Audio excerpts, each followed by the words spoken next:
What's up, everyone? Today I'm going to dig into shoulder range of motion, sternum drop, and a few cues to help with leg drive and positioning during the barbell bench press.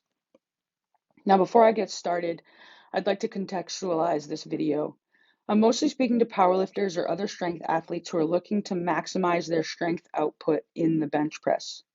There is a time and a place for some of the things I'm going to quote unquote demonize in this video. I also want to start off by explaining that bones are the levers in which our muscles pull on to create movement.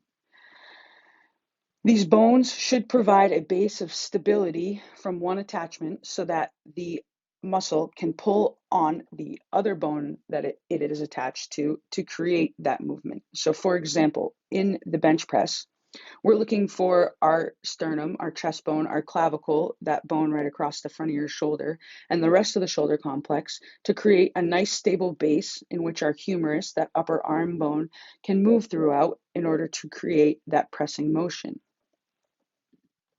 If our sternum moves during this motion or our shoulder complex moves during this motion, our pec will lose leverage because it's lost its nice stable base to pull on.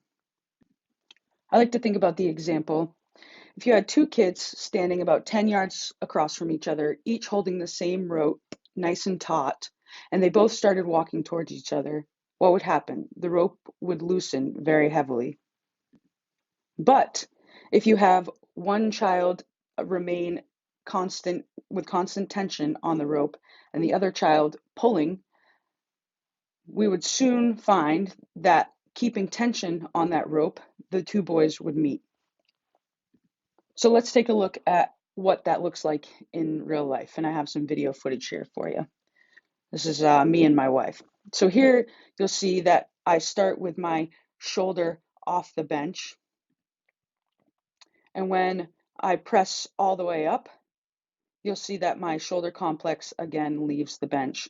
So I'm having to go through a very long range of motion. And you'll see with Rachel here, I want you to watch the sternum. See, it drops away, okay? The sternum angle drops there. And in this next rep, we'll see a little bit of a better rep. Sternum here, and that sternum stays in that nice same position there. So again, shoulders off the bench, on the bench, and then back off again. I wanted to show you a few different variations because Rachel was very arched, and I just want to show you a little bit something else or something different because there is very different many ways to bench. So here, let's go back and talk about Rachel's sternum position again and just look at it. So during this bench press, you see that sternum position stays the same. Now with mine, it'll move into it, shoulders drop, ribs come up. So that's a very frequent one you'll see. You'll see the ribs come up to meet the bar, right?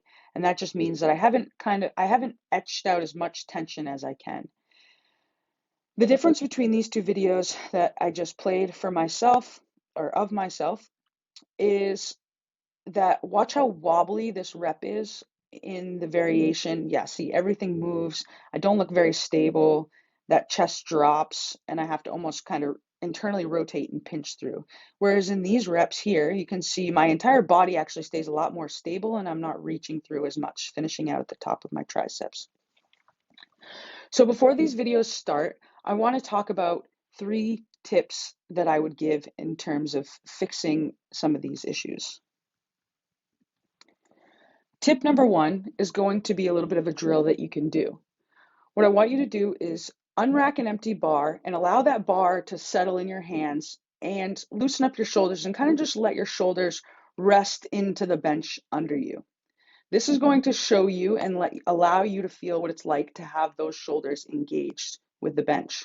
So again, you're going to have your arms locked out and you're going to just kind of let that bar sink your shoulders down into the bench. And then from there, you can kind of squeeze down with your lats, but that'll be a whole nother video later.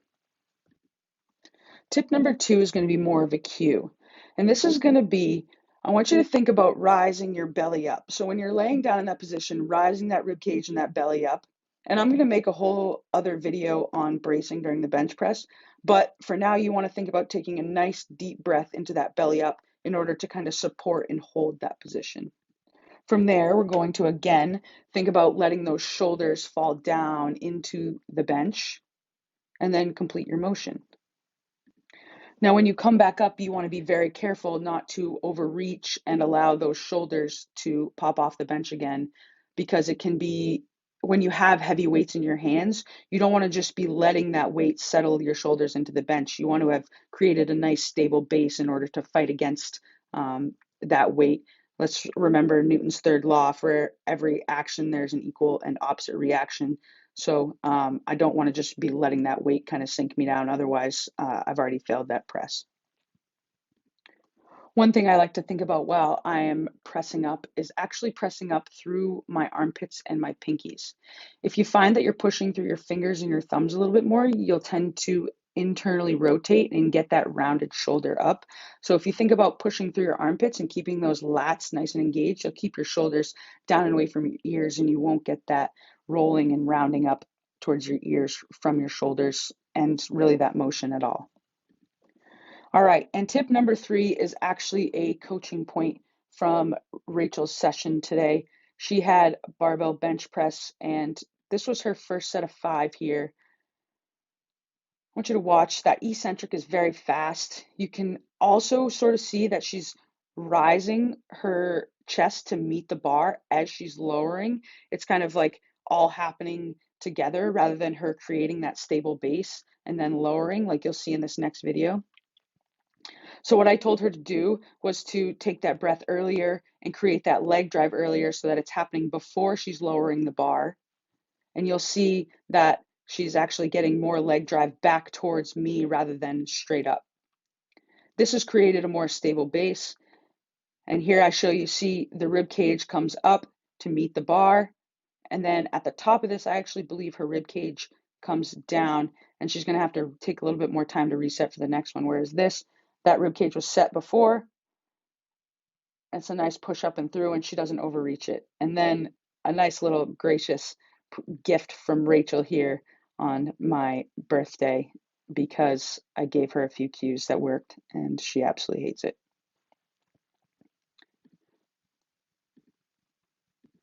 But basically, the big key takeaway here is to systemize your bracing. So what I've gotten Rachel to do is to take her breath, create her leg drive, and then lower. We're sequencing the movement rather than having everything kind of happen at the same time, creating stability and then allowing that bar and those shoulders to move around that nice stable base that we've created, especially with that nice deep breath. And then to repeat that from rep to rep, we've held that stability because we haven't overreached and moved our shoulders and gotten our shoulders out of position.